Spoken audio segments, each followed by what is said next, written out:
Bienvenue sur Top Invest, la chaîne des top d'investissement. Alors, je vais commenter rapidement ici les résultats financiers de BNP Paribas. D'accord. Donc, on dit ici que BNP Paribas a dépassé les attentes au T2 portées par ses services de prêt. Donc, c'est une entreprise, on a parlé d'elle rapidement dernièrement ici sur le plan quantitatif. OK. Si on regarde bien ici BNP Paribas sur cette vidéo-ci, j'en ai parlé, c'était le 19 du mois de juillet. D'accord. Donc, on va juste faire le commentaire rapide ici par rapport à ces résultats-ci. Donc, je passe par l'article ici. D'accord. Normalement, vous devez lire les rapports financiers, écouter le conference call. OK. So, on va aller rapidement. Alors, BNP Paribas a fait état jeudi, donc jeudi apparaît sur la période du 27 du mois de juillet ici, d'accord, sur des résultats supérieurs aux attentes au deuxième trimestre. La forte croissance de ses services de financement obligataire, de prêts de prêts aux entreprises et sa bonne gestion des coûts ayant limité le recul de sa branche d'investissement. Pourquoi est-ce que la branche d'investissement a diminué? C'est la question qu'il faut se poser. Sans doute la réponse se trouve dans les rapports financiers. OK? Donc le résultat trimestriel net de la première banque française par capitalisation boursière s'établit à 2,81 milliards d'euros, en baisse de 4,9%, mais supérieur aux 4,49 milliards d'euros attendus par les années selon le consensus compilé par la société. Donc le produit net bancaire de BNP s'est établi à 11,4 milliards d'euros, en baisse de 1,5%, mais également au-dessus des attentes, tandis que le coût du risque a été moins élevé que prévu. Et quand on a regardé Société Générale, on a également parlé d'un coût des risques moins élevé que prévu. Il faut aller regarder pourquoi. OK, donc on a moins de défauts que prévu. Si on parle ici de 689 millions d'euros, OK, en moyenne, c'est combien? OK, en moyenne sur cette industrie, c'est en termes de pourcentage par rapport aux revenus, ou bien par rapport au dépôt. OK, ou bien par rapport au pourcentage, quel est le pourcentage de dépôt ici sur le total ici des prêts. OK, so, une amélioration du contrôle des coûts est rare et rassurante quant à l'attention portée par BNP à ce sujet dans un contexte d'inflation élevé. Donc, si on parle enfin, on parle ici de contrôle des coûts, c'est une bonne chose en période difficile, ok. Mais sachez qu'on ne peut pas baisser les coûts jusqu'à un certain. Les coûts, c'est bien, on peut les réduire, mais à un moment donné, on atteint un certain plateau. OK? So, à la Bourse de Paris, le titre, bon, ça, c'est pas important. La division banque d'investissement et de financement a enregistré une baisse de 2,3% sur la période.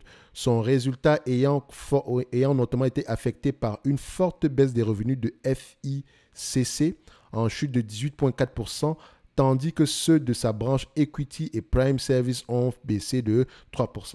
Ça peut sembler comme du charabia ici, mais essentiellement, quand je vois ce genre de choses sur un article ici, je sais que quand je vais lire, ça c'est une première lecture, quand je vais aller lire les rapports financiers, je dois chercher c'est quoi le segment FICC,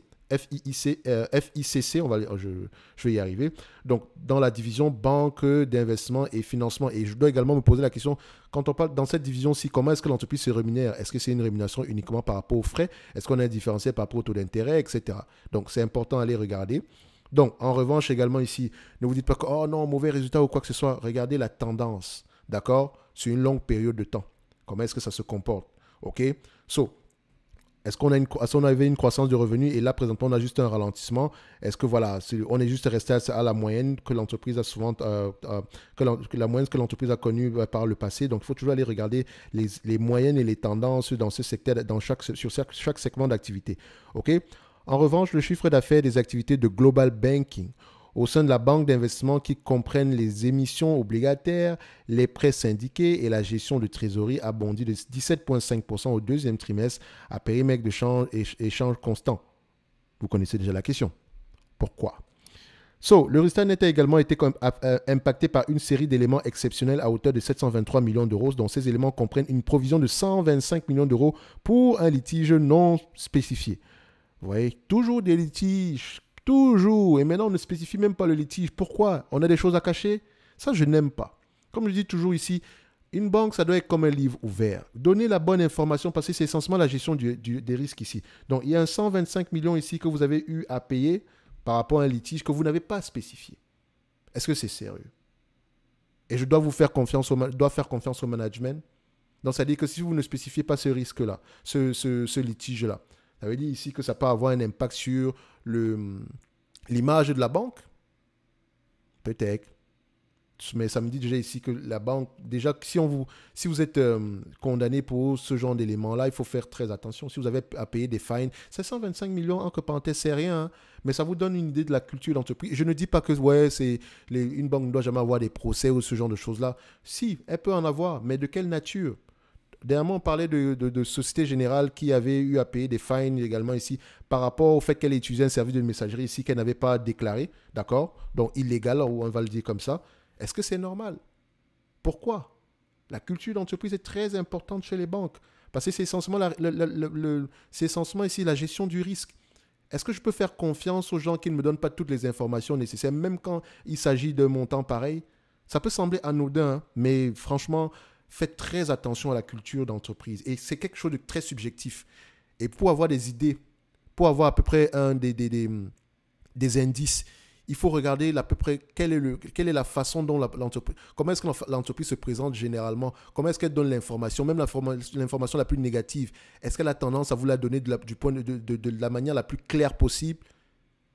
Point d'interrogation.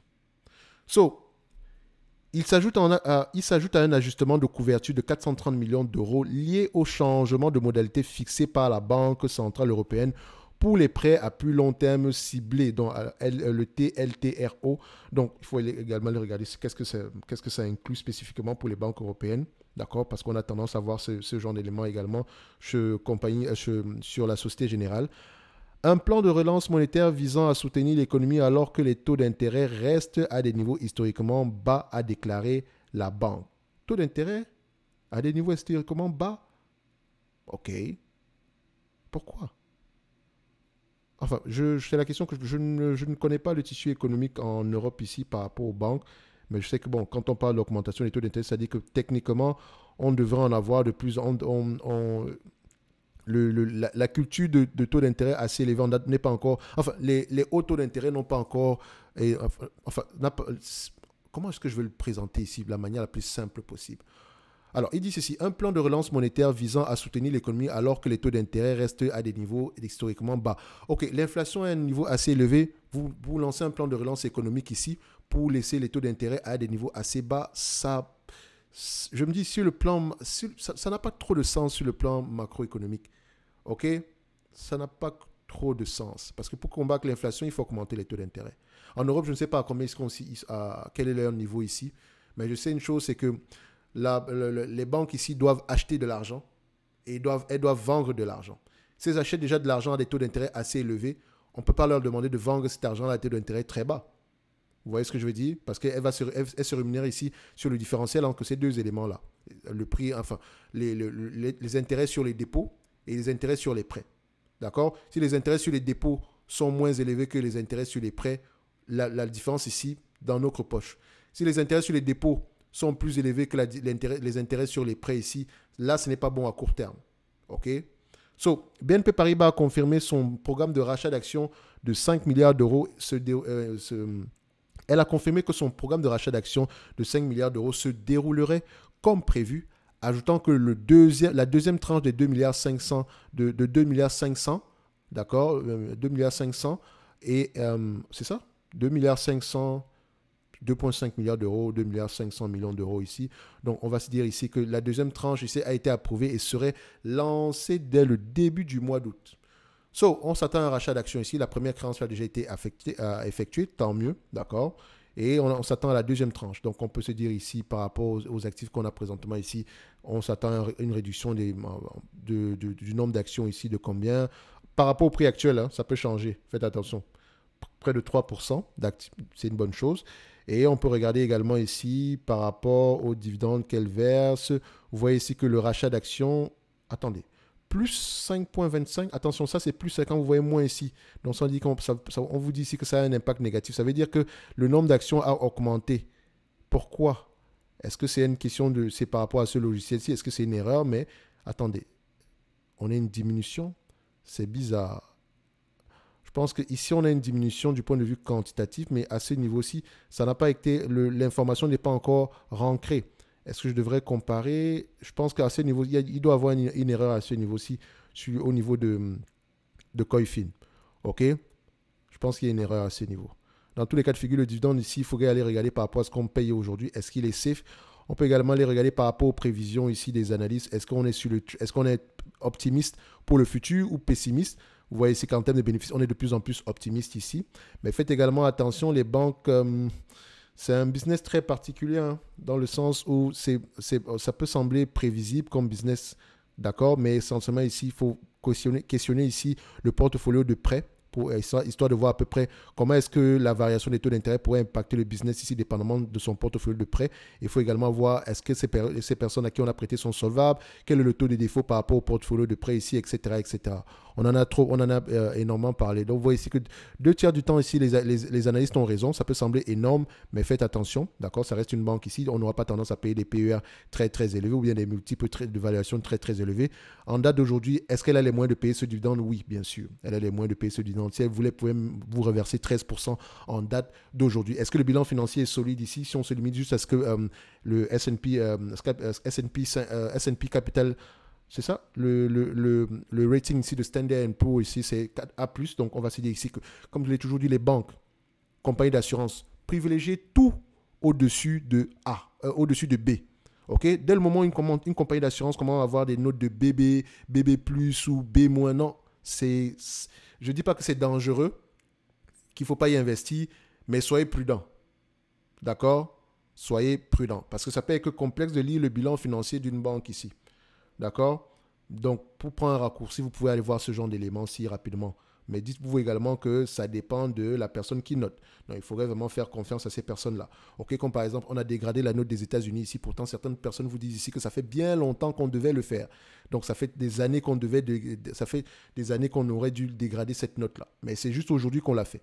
Donc, faites attention, ce n'est pas parce que c'est A+ ici aujourd'hui que ça devrait être A+ aujourd'hui, que normalement, ça devrait être A+ de... enfin, elle respecte vraiment ce A+, cette note de A+ là. Ça peut vouloir dire, ça peut juste vouloir dire ici que la dernière fois qu'on a noté cet élément-là,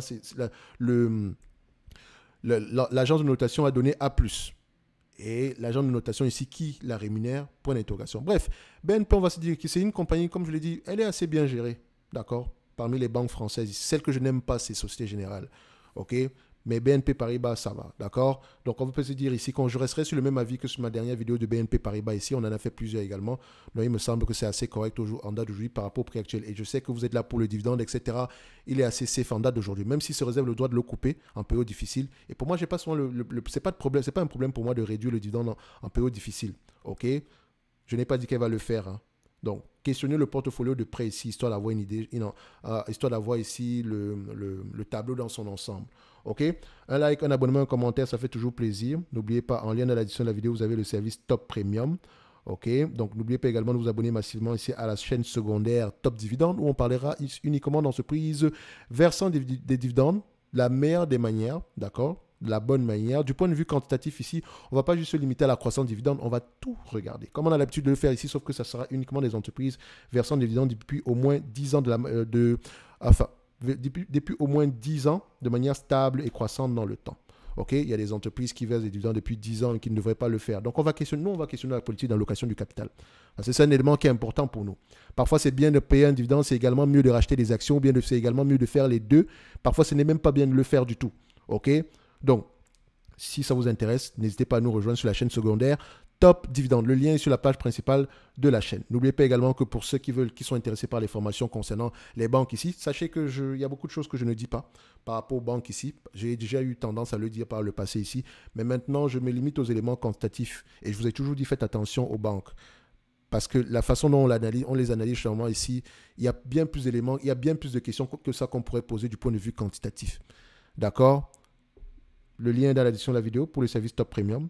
Les compagnies bancaires ici, je pense que voilà, sur le site, la page principale ici de Top Invest, vous pouvez à peu près avoir accès ici à la formation concernant ici l'analyse des compagnies bancaires ici.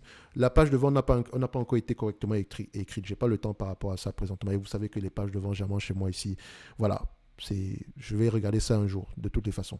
Bref, cette formation, elle existe, elle est posée là quelque part. Donc, vous pouvez aller regarder ça sur la page principale. N'hésitez pas également à nous retrouver dans le service Top Premium. D'accord? Je vous laisse aller voir tout ça en lien dans la description de la vidéo. OK? On va se donner rendez-vous sur la prochaine vidéo. D'ici là, portez-vous bien. Et pour le moment, BNP Paribas, c'est assez correct. OK? Merci.